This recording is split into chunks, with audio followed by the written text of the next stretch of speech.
Let me tell you about a guy named Marcus. Marcus is 24 years old. He just got his first real job.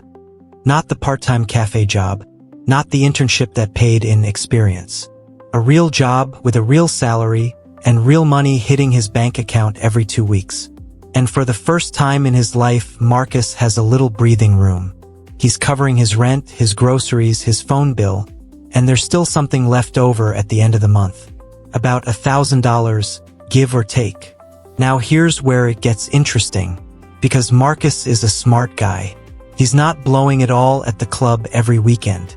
He's not buying designer shoes he can't afford. He's actually trying to be responsible with his money. So what does Marcus do with that extra $1,000? He saves it. He opens a savings account, sets up an automatic transfer, and every month, like clockwork, that money goes in. After a year, he's got $12,000 sitting there. After 2 years, $24,000. He feels good about himself. He feels like he's winning. But here's the part nobody told Marcus. He's making a mistake.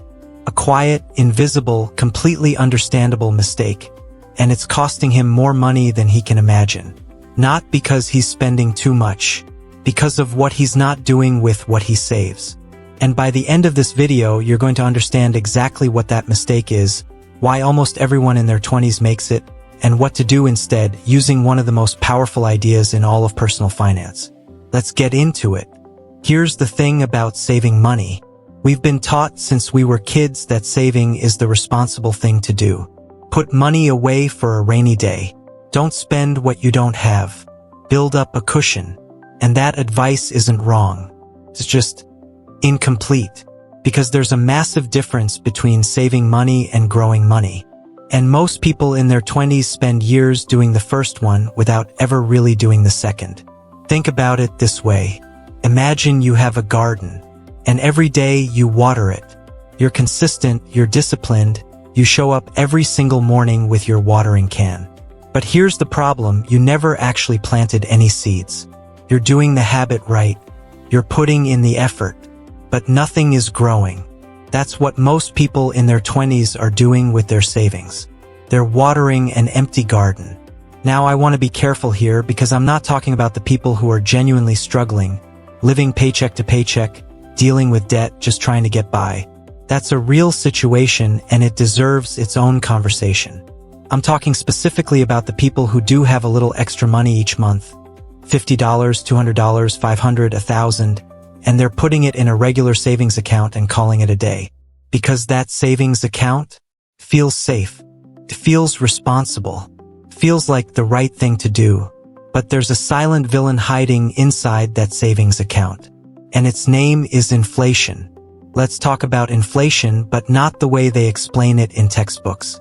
Let's talk about it the way it actually shows up in your life. Right now, the average high-yield savings account gives you somewhere between 4 to 5% interest per year. That sounds pretty decent, right? But here's the thing, historically, inflation runs at about 2 to 3% annually. So in the best-case scenario, you're barely staying ahead. And that's the best case. In years when inflation spikes, like it did recently, your savings account is actually losing purchasing power in real terms. The number in your account goes up. But what that number can buy goes down. Let's make this concrete. Say you have $10,000 in a savings account today. After 10 years of 2% interest, you'd have about $12,000. Sounds okay, right? But if inflation averaged 3% over that same decade, the things that cost $10,000 today would cost around $13,000 in 10 years. So even though your balance went up, you actually got poorer in real terms.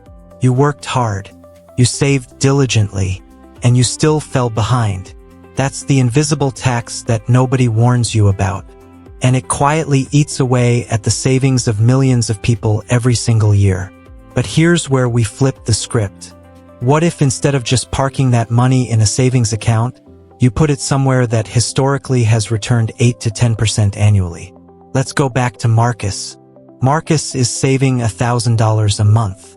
If he puts that money in a savings account at 4% interest for 30 years, he ends up with roughly $700,000. Not bad, right? But if Marcus instead invests that same $1,000 a month into a simple, low-cost index fund, something that tracks the broad stock market and has historically returned around 8 to 10% annually, after 30 years, he's looking at somewhere between $1.4 and $2 million. Same money, same discipline, same habit, more than double the outcome, sometimes even triple. That difference, that chasm between those two numbers, is the $1,000 mistake. Not losing $1,000. Not making a bad purchase. It's leaving $1,000 a month sitting in the wrong place. Month after month, year after year, and watching the magic of compound interest work for someone else instead of you. But let's pause here, because if investing is so clearly better, why doesn't everyone just do it? And this is where it gets really interesting, because the answer isn't logical, it's psychological. There's a concept in behavioral economics called loss aversion. It was discovered by two psychologists, Daniel Kahneman and Amos Tversky, and what they found was remarkable. Losing money feels about twice as painful as gaining the same amount feels good. Think about that. If you gain $100, you feel happy. But if you lose $100, you feel twice as bad as you felt happy. The pain of loss is disproportionately powerful. And the stock market? It goes up and down. Sometimes it drops significantly. And our brains, wired by evolution to avoid danger and protect what we have, look at that volatility and scream, "This is not safe." So we choose the savings account. Not because it's mathematically smarter, because it feels safer. Because seeing the number in our account stay stable feels better than watching it bounce around, even if that bouncing is the engine of long-term wealth. There's another psychological trap at work here too, and it's called present bias. Present bias is our tendency to overvalue the present moment compared to the future. It's why we eat the cake today even though we know we'll regret it tomorrow. It's why we'll spend $20 on takeout tonight even when we're trying to save. And when it comes to investing, present bias whispers, "Why lock this money up now? You might need it. The future is uncertain. Just keep it where you can see it and touch it." That voice sounds reasonable. It sounds responsible even, but what it's really doing is robbing your future self to comfort your present self. Here's a metaphor I love for this. Imagine your future self, the 55-year-old version of you, as a different person. Someone you care about. Maybe it's a younger sibling, or a close friend, or someone you deeply want to see succeed. Every dollar you invest today is a gift you're sending to that person. Every dollar you leave sitting in a low-yield account is a gift you're keeping for yourself right now, at the expense of that person's future. When you frame it that way, suddenly the decision feels different. Suddenly leaving your future self with less doesn't feel responsible. It feels a little selfish. Now let's go even deeper, because the real lesson here isn't just invest your money instead of saving it. The real lesson is about something called compound interest, and specifically about why time is the most important ingredient in the whole equation. Albert Einstein supposedly once called compound interest the eighth wonder of the world. Whether or not he actually said it, the idea is completely true. Here's how compounding works in the simplest possible terms. You invest $1,000. It earns 8%. Now you have $1,080. Next year, that $1,080 earns 8%. Now you have $1,166. You didn't add anything new. You didn't do anything extra. The money made money, and then that money made more money. And it keeps snowballing. Slowly at first, almost imperceptibly. And then, over decades, it becomes an avalanche. But here's the part that most people completely miss. The most valuable years in this equation are not the last years, the years when your balance is already huge. The most valuable years are the first years, the early years, the years when your investment balance looks tiny and unimpressive and almost not worth the effort. Let me show you why. Take two people. Let's call them Amara and Daniel. Amara starts investing at 22.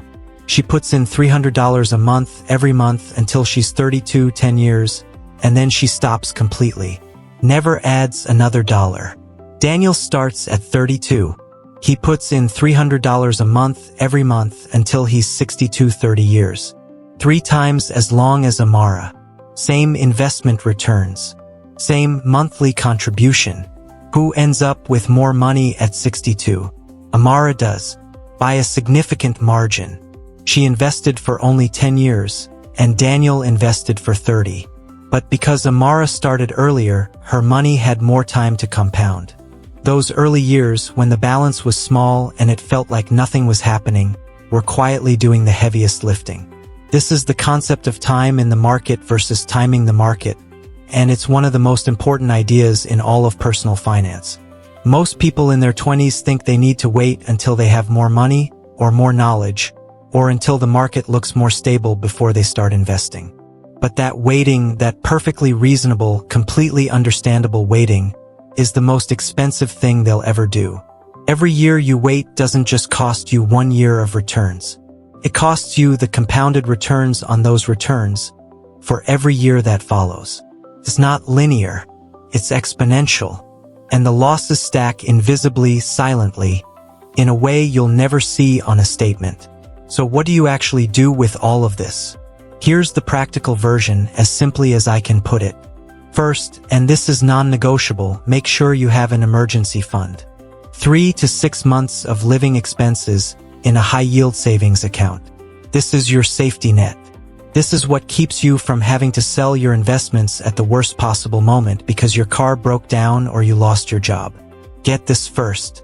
Second, look at your situation honestly. Do you have high-interest debt, credit cards, personal loans charging 15, 20, 25% interest?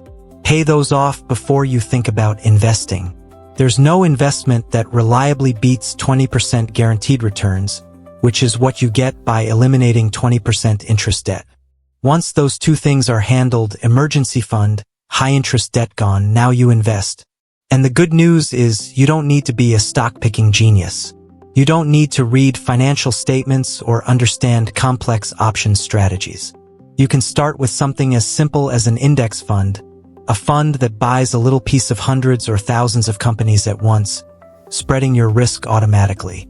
Look into things like broad market index funds, the kind that track the overall stock market.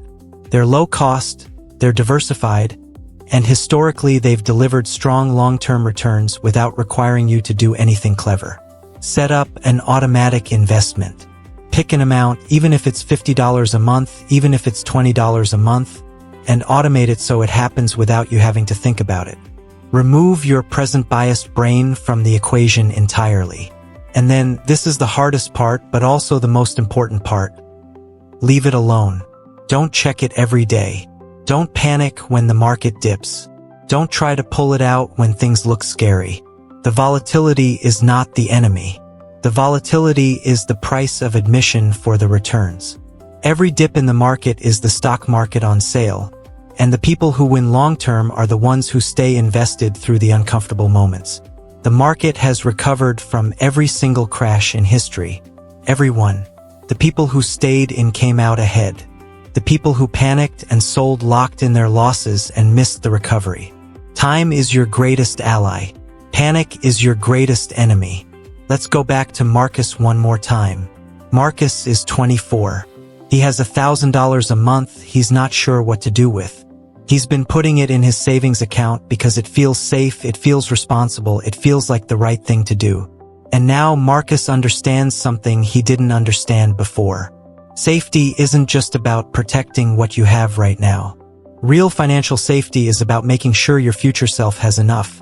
Enough to live, enough to choose, enough to not be forced to work until the day they die because the savings account they worked hard to fill quietly lost ground to inflation for 30 years.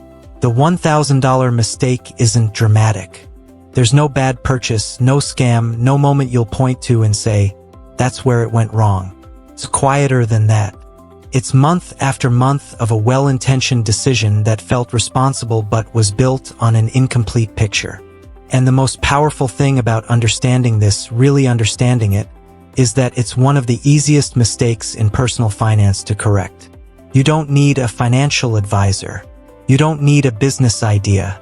You don't need to be rich before you start. You just need to start. You just need to redirect some of what you're already saving into something that works while you sleep, grows while you live your life, and rewards you not for being clever but simply for being early. Time doesn't care how smart you are. It doesn't care about your income, your connections, your background, or your credit score. It only cares about one thing: whether or not you showed up. So, are you going to show up? If you enjoyed this video and want to understand more about your finance, click that subscribe button and drop your opinion in the comment.